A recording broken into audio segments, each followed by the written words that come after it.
नमस्कार मित्रांनो, तुमचं स्वागत आहे माझ्या यूट्यूब चॅनलमध्ये, ज्याचं नाव आहे विज्ञान यात्री. मानवाला पूर्वीपासूनच आकाशात आणि आकाशातल्या दिसणाऱ्या ग्रहताऱ्यांबद्दल आकर्षण आहे. अंधाऱ्या रात्री निरभ्र आकाशात आपण ज्यावेळेस पाहतो त्यावेळेस आपल्याला विविध तारे, चांदण्या, ग्रह नक्षत्रे दिसतात. या प्रत्येक ग्रह नक्षत्राचा कुतूहलाने आपण त्याकडे पाहतो. दिसणारा प्रत्येक तारा हा एक वेगळा सूर्य आहे आणि त्या प्रत्येक सूर्याला त्याच्या ग्रह आणि त्याची ग्रहमाला आहे.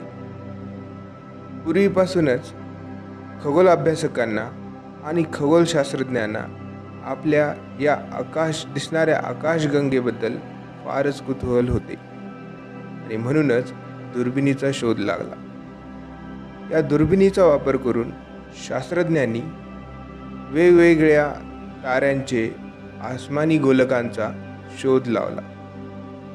परंतु त्यावेळेपर्यंत शास्त्रज्ञांमध्ये हा समज होता की दिसणारा प्रत्येक तारा, आसमानी गोलक आणि नक्षत्रे हे आपल्याच आकाशगंगेतले आहेत आणि आपली आकाशगंगा हेच पूर्ण ब्रह्मांड आहे.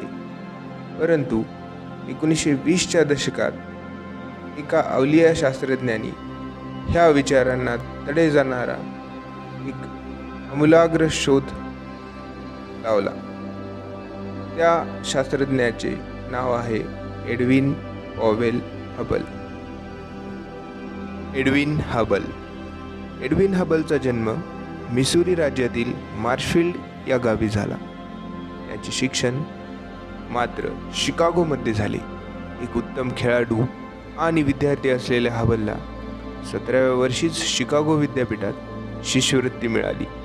त्याने कायद्याचा अभ्यास करून पुढे 3 वर्षे इंग्लंडमध्ये ऑक्सफर्ड विद्यापीठातून कायद्याची पदवी घेतली.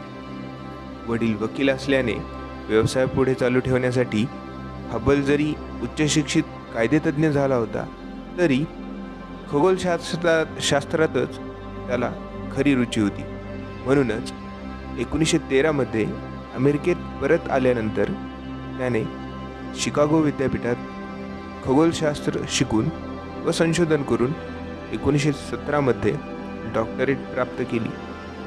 त्याच्या प्रबंधाचा विषय होता अस्पष्ट दिसणाऱ्या नेब्युलांचा छायाचित्रिकीय तपास. त्या काळी टेलिस्कोपचा विकास चांगल्या प्रकारे झाला होता. त्यामुळे आकाशगंगेतील खोलवर असणाऱ्या गोलकांचा अभ्यास करणे शक्य होते. आकाशगंगेतच काही प्रकाशमान ढगांचे धब्बे आढळतात. यांनाच आपण नेब्युला म्हणतो. या नेब्युलांसंबंधी 2 प्रकारची मते खगोलशास्त्रज्ञांमध्ये होती. हार्ले शेप्ले नावाच्या प्रसिद्ध शास्त्रज्ञाच्या मते नेब्युला म्हणजेच आपल्याच आकाशगंगेतील प्रकाशमान पदार्थ आहे. परंतु दुसरे मत होते ज्यामध्ये हबल देखील होता की नेब्युला म्हणजे आपल्या आकाशगंगेतील एक भाग नसून त्या वेगळ्याच स्वतंत्र आकाशगंगाच आहेत. तोवर ज्ञात असलेल्या आकाशगंगेच्या पलीकडे इतर आकाशगंगा असू शकतात हा विचारच खगोलशास्त्रात धक्का देणारा होता. हबलने प्रगत टेलिस्कोप आणि फोटोनमार्फत अँड्रोमेडा, आपण ज्याला ओळखतो देवयानी आकाशगंगा म्हणून नावाच्या नेब्युलाचा अभ्यास करून सिद्ध केले की हा नेब्युला नसून एक प्रकाश ढग नसून त्यात तारे देखील असतात. या नेब्युलात दिसणाऱ्या ताऱ्यांपैकी एक तारा इतरांपेक्षा प्रकाशमान भासल्याने त्याला वाटले आणि की तो तारा म्हणजे एक नोव्हा आहे. नोव्हा म्हणजे स्फोट पावणारा तारा. याच ताऱ्याच्या सखोल अभ्यासातून त्याने निष्कर्ष काढला तो नोव्हा नसून कधी जास्त कधी कमी प्रकाशमान असणारा एक प्रकाशपूरक म्हणजेच पल्सेटिंग स्टार, त्याला सेपिडचा तारा देखील म्हणतो, एक प्रकारचा अवकाश गोलक आहे हा. त्या काळापर्यंत ताऱ्यांमधून उत्पन्न होणारा प्रकाश व गणिती आकडेमोड याच्या आधारे ताऱ्यांचे पृथ्वीपासून अंतर मोजण्याचे तंत्रज्ञान प्रस्थापित झाले होते. याचा वापर करून त्याने सिद्ध केले की तो प्रकाश स्फुरक पृथ्वीपासून 10 लाख प्रकाश वर्षे इतका कल्पनातीत दूर होता. नंतर इतर नेब्युलांचा अधिक अभ्यास करून हबलने निर्विवादपणे सिद्ध केले की आकाशगंगेच्या पलीकडे देखील निरीक्षण करणे शक्य असणार. इतर आकाशगंगा अस्तित्वात आहेत आणि हे विश्व हे तेव्हा ज्ञात असल्यापेक्षा अजून विशाल आहे. सन 1916 मध्ये अल्बर्ट आइन्स्टाईन यांनी सर्वसाधारण सापेक्षतेचा सिद्धांत मांडून विज्ञान जगात खळबळ माजून टाकली होती. या सिद्धांतामुळे विश्व अभ्यासशास्त्र कॉस्मॉलॉजी या संशोधन करणाऱ्या शास्त्रज्ञापुढे प्रश्न पडला की विश्व हे बदलणारे आहे की ते अचल आहे. सतत बदलणारे असे चल आहे का अचल आहे. आइन्स्टाईनच्या मते विश्व हे अचल आहे. विल्हेम शिल्टर नावाच्या डच खगोलशास्त्रज्ञाने दूरवरील आकाशगंगाचा अभ्यास करून मांडले की जर विश्व प्रसरण पावत असेल तर अशी दूरच्या आकाशगंगांमधून येणाऱ्या प्रकाशाच्या रंगपटलात लाल रंगाचा प्रभाव जास्त असेल. त्यालाच आपण रेडशिफ्ट असे म्हणतो. याचा अर्थ असा होतो की विश्व प्रसरण पावत असेल तर पृथ्वीचे संदर्भ बघताना या दूरच्या आकाशगंगा पृथ्वीपासून मागे हटत चालल्या आहेत, जशी त्यांना ओहोटी लागली आहे. सिटरच्या संकल्पनेविषयी चर्चा 1920च्या दशकात जोरात चालू झाली होती. याच काळात हबल आणि त्याच्या संशोधक ह्युमासन यांनी अतिदूर नेब्युलांमधून उत्पन्न होणाऱ्या प्रकाशाचे विश्लेषण केले आणि या प्रकाशाच्या रंगपटलाचा अभ्यास त्यांनी निदर्शनास आले की त्यामध्ये रेडशिफ्ट अस्तित्वात होती.